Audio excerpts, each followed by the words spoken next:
Hello everybody and welcome back to Star Trek Online for another perfectly unscientific gaming review. Today we have the Tier 6 Vulcan to POW scout ship, which is the anniversary event ship that was given out for the 9th anniversary of the game, and it leans science, so we're on the science character having a look at that.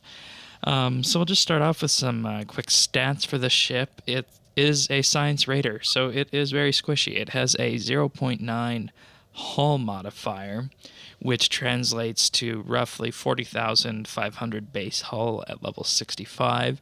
It also has a 1.3 shield modifier, which you can see what the actual stats are on this character right here.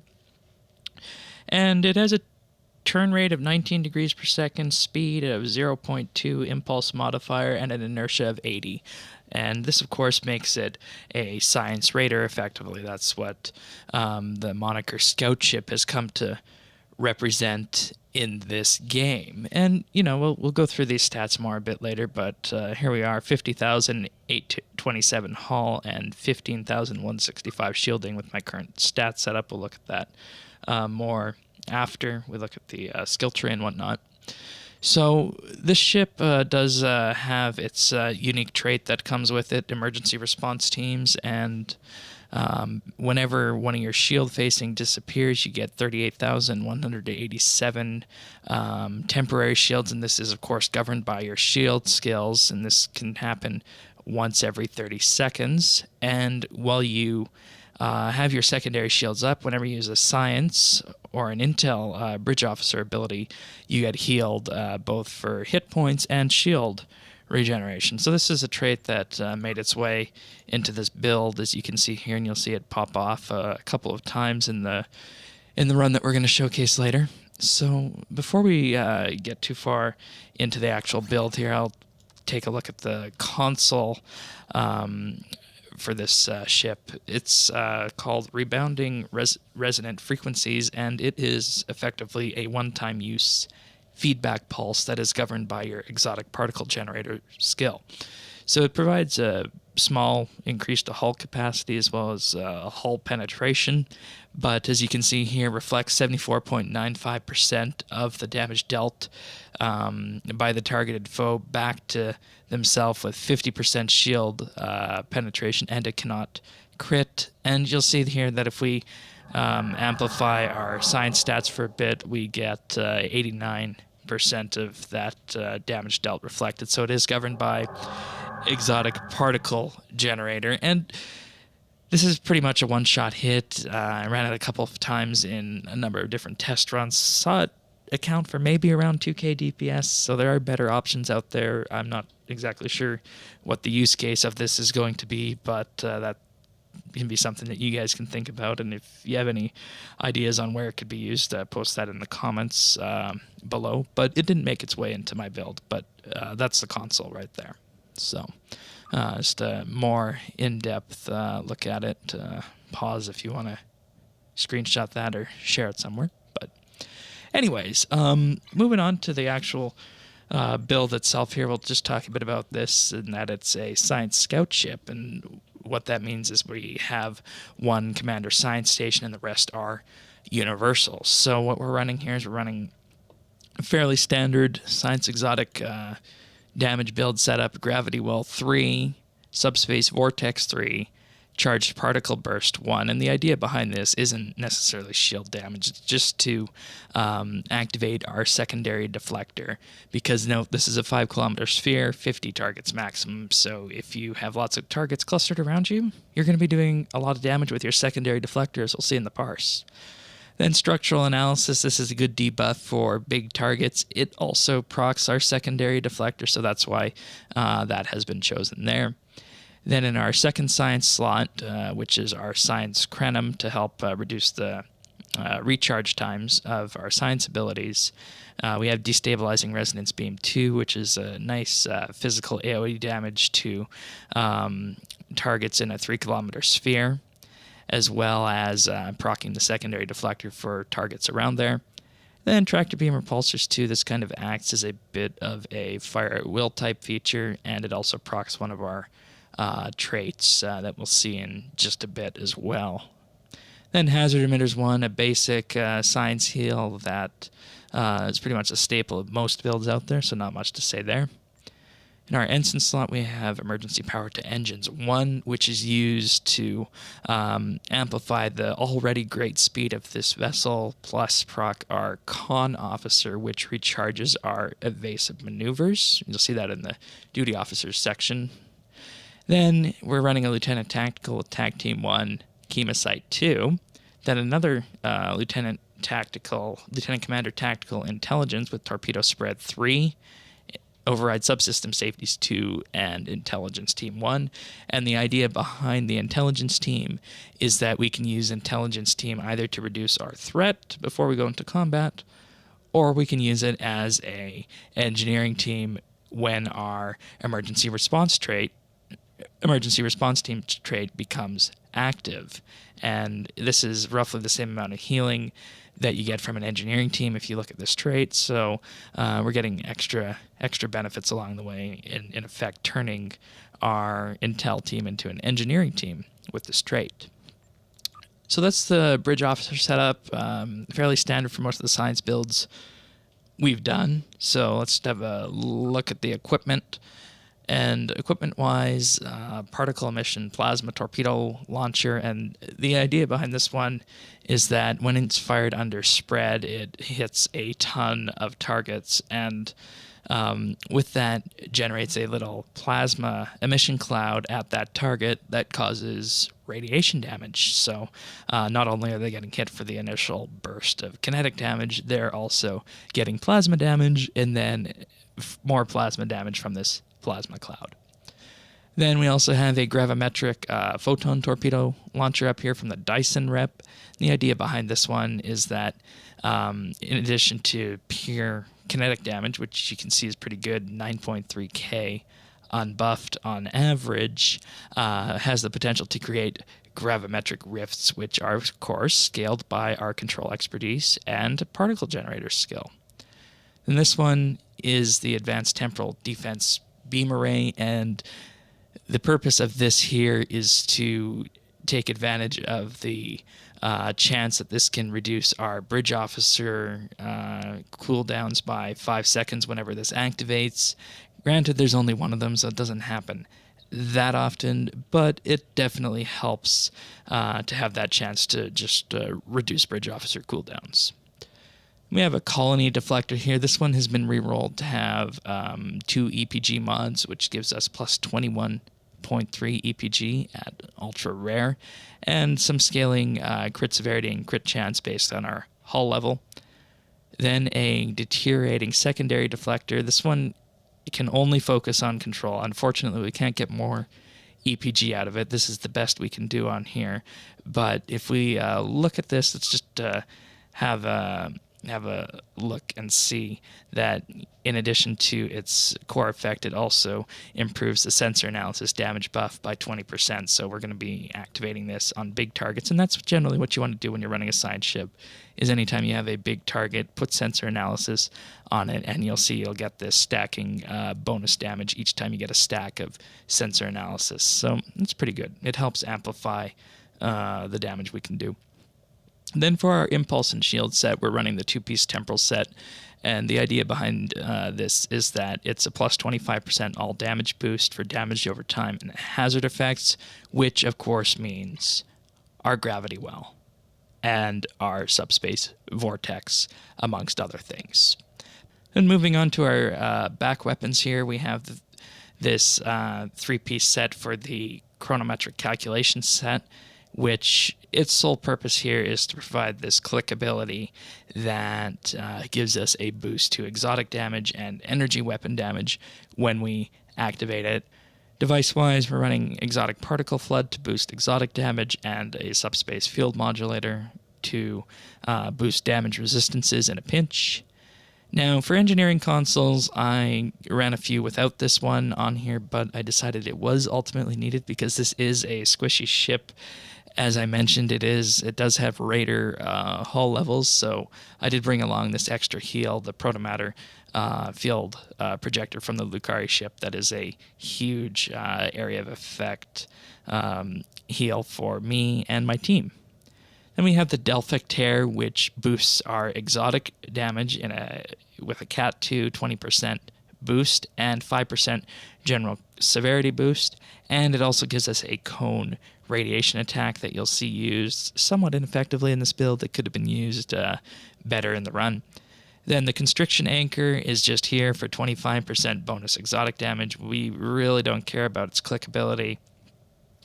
Then our Science Console slots just serve the purpose of boosting exotic particle generators with plus 75 for the exotic particle field exciter, and then for either exotic particle focusers or restorative particle focusers, focusing primarily on EPG and secondary on control expertise.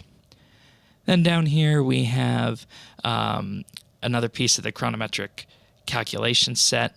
And what this ultimately provides for us here is a boost to our exotic particle generator skill and torpedo weapon damage as well. So this is a good tactical console to slot on science-specific builds. Then we have the Plasma Storm module, which comes from the Maquis Raider, which generates a huge Badlands-style Plasma Storm, which you'll see in the run. This is good for, I think we got around 8k DPS. We'll confirm that in the parse. Then finally, down here, we have the Timeline Stabilizer, and our purpose of using this one is to just catch any of our Bridge Officer cooldown, or Bridge Officer abilities that are on cooldown when we want to bring them down. All right, so let's have a look at the stats of the ship, and in particular the build here. So as I mentioned earlier, 50,827 HP. That's because of that 0.9 hull modifier, Raider level. And we also have weakened shields for a science ship at 15.1k normally. Those are a bit higher. And our resistances are low because we're sitting here with Anchored, but more on that in the traits section. 115 general crit severity, but this is going to be buffed by a trait later on. Here's our tactical space stats, as you can see right there. Science, we're running 265 control expertise and 466 exotic particle generator. And then engineering for those that want to see them. All right, so tabbing over to the skill tree here, a fairly generic tactical ultimate skill tree.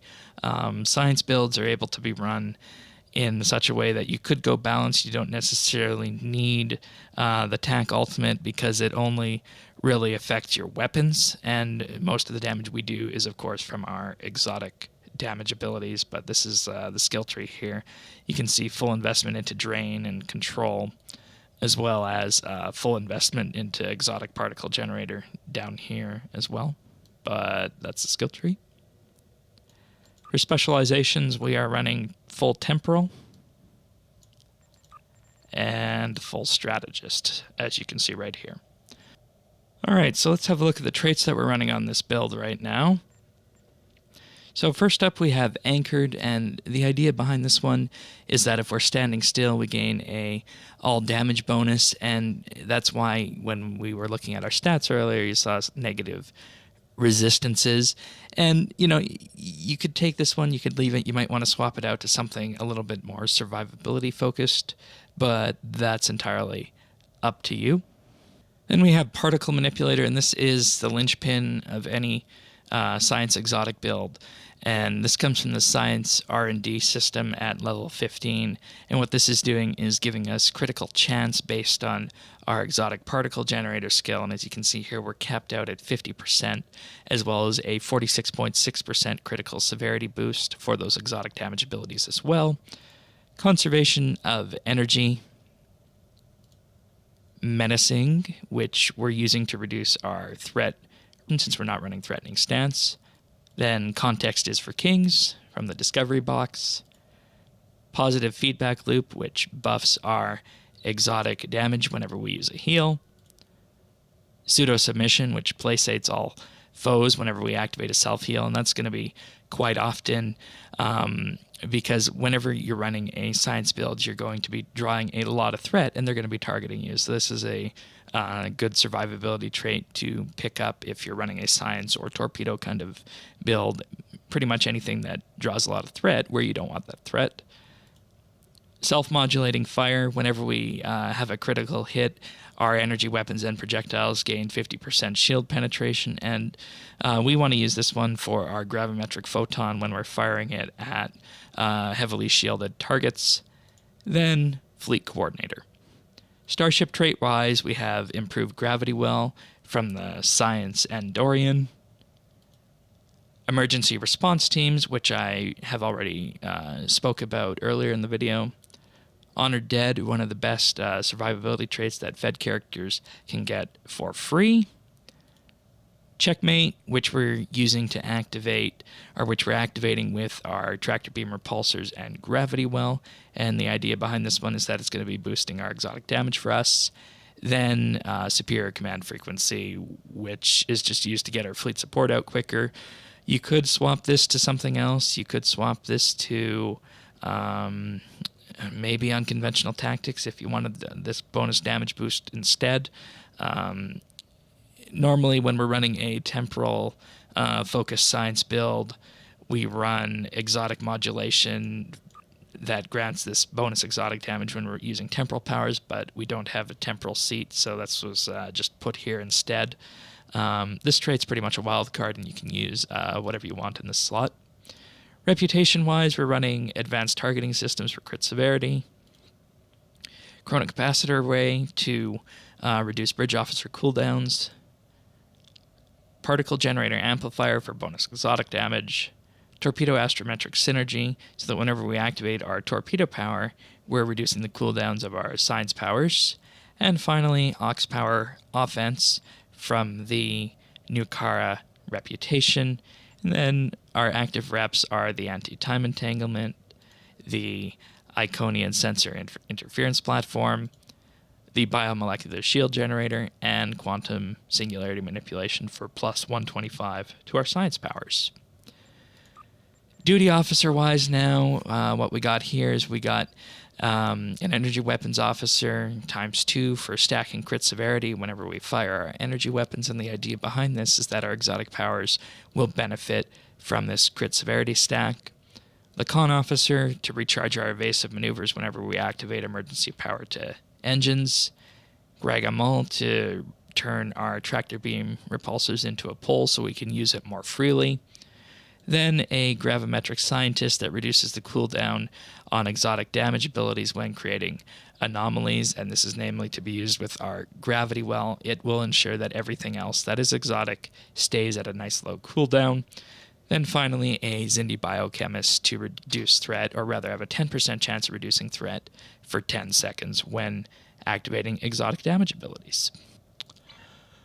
Alright, so that's the brief overview of this ship. Let's have a look at the run and then the parse.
Okay, so here we are. We're looking at this run. As you can see, is 116K. We had 25K from pets, and 12K of that was from our Concord fleet support, 8.4K from the Badlands Cyclone, and then you can see here Photonic Fleet coming in right here with a little bit, and then also our anti-time entanglement singularity as well. But the main event, of course, is our deteriorating secondary deflector for 18.5K DPS, gravity well at 10, subspace vortex at 10.5, gravimetric rifts 9.7K, our radiation clouds 8.4K, destabilizing resonance beam 7.2K, tractor beam repulsors 4.1, and then it just goes down from there. So the Vulcan scout ship is a fairly squishy science vessel. It's not the first science vessel I'd choose, and it might actually fare better if you're running a hybrid exotic energy weapons setup on it than a pure science exotic focus, because if we're being honest here, the ship isn't built to take threat. You need to take a lot of considerations into fact in order to keep it alive. You need to probably use a survivability trait like its own emergency response team.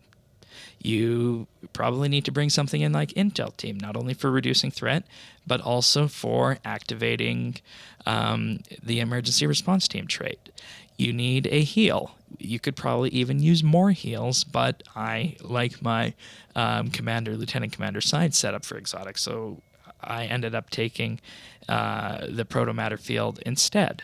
So there's lots of considerations to be made with this ship. It is squishy, but it can be made to work, and it might be worth looking at doing a hybrid exotic energy weapons setup build as we did with the Mir escort carrier in early January, but that's a topic for another day. If you found this at all useful, be sure to give it a like and subscribe, and we'll see you next time.